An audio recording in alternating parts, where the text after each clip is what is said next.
BPL এর উদ্বোধনী ম্যাচটা আমরা ফরচুন বরিশালের শক্তিমত্তা সম্পর্কে একটা বিশাল ধারণা পেয়ে গেছি। আসলে কি নেই এই দলটাতে। টপ অর্ডারে রয়েছে Tamim Iqbal, Najmul Hasan Shanto, David Malan, Kyle Mayers, Pathum Nissanka. Middle অর্ডারে তহিদ হৃদয়, মুশফিকুর রহিম, মাহমুদুল্লাহ, মোহাম্মদ নবী, আরিফুল ইসলাম। আসলে বাংলাদেশের জাতীয় দলের অধিকাংশ পারফর্মারই এই দলে অবস্থান করতেছে। তো সেক্ষেত্রে বুঝতে পারছেন দলটার শক্তিমত্তা কতটা বেশি। বরিশালের নতুন বলে মোটামুটি একটা দারুণ আগুন ছড়া বোলিং করতেছেন শাহিন শাহ আফ্রিদি। যদিও তাকে 5 ম্যাচ পাবে বরিশাল, এবং তার সঙ্গে ফাহিম আশরাফ ও রিপন মণ্ডলও চোট থেকে ফেরা এবাদত হোসেন। পেস আক্রমণের চেয়ে স্পিন আক্রমণ আরও শক্তিশালী বরিশালের। এই দলে আছে তাইজুল ইসলাম, রিশাদ হোসেন, তানভীর ইসলাম, মোহাম্মদ নবী। এখন এই একটা দল, এই দলটা কিন্তু পুরোপুরি ভারতের যেমন আইপিএল হয় আরসিবির মতো একটা দল সাজাইছে, পুরো তারকা প্লেয়ারে সাজা, এবং অনেক বেশি প্রত্যাশা বাংলাদেশের যারা ক্রিকেট প্রেমী রয়েছে এই ফরচুন বরিশালের কাছে।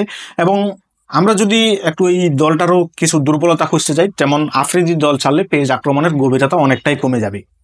যেমন তামিম, মুশফিক, নাজমুল, মালান এদের প্রত্যেকেই খেলার ধরনটা কিন্তু একই রকম। শুরুতে কিছুটা সময় নিতে এরা পছন্দ করে, বিপিএলে খুব বেশি রানের খেলা না হলেও কখনো এটা বিপদের কারণ হতে পারে। বিশেষ করে এই ধরনের ব্যাটিং ফ্রেন্ডলি পিচে আমরা যে রিসেন্টলি 5-6টা ম্যাচ অলরেডি দেখে ফেলেছি, সেখানে কিন্তু প্রত্যেকটা ম্যাচ 150+ স্কোর হচ্ছে, 200-র কাছাকাছি যাচ্ছে।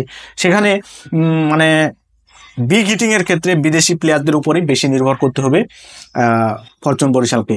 বিশেষ করে তহিদ হৃদয় বড় ইনিংস খেলতে পারে, তবে তার কাছ থেকে আমরা অতটা বেশিও আশা করতে পারি না একজন দেশি প্লেয়ার হিসাবে। তবে তামিম ইকবাল যেহেতু দীর্ঘ সময় ক্রিকেটের বাইরে আছেন, তিনিও কতটা পারফর্ম করতে পারেন বা প্রত্যাশা পূরণ করতে পারেন সেটা কিন্তু আমরা জানি না।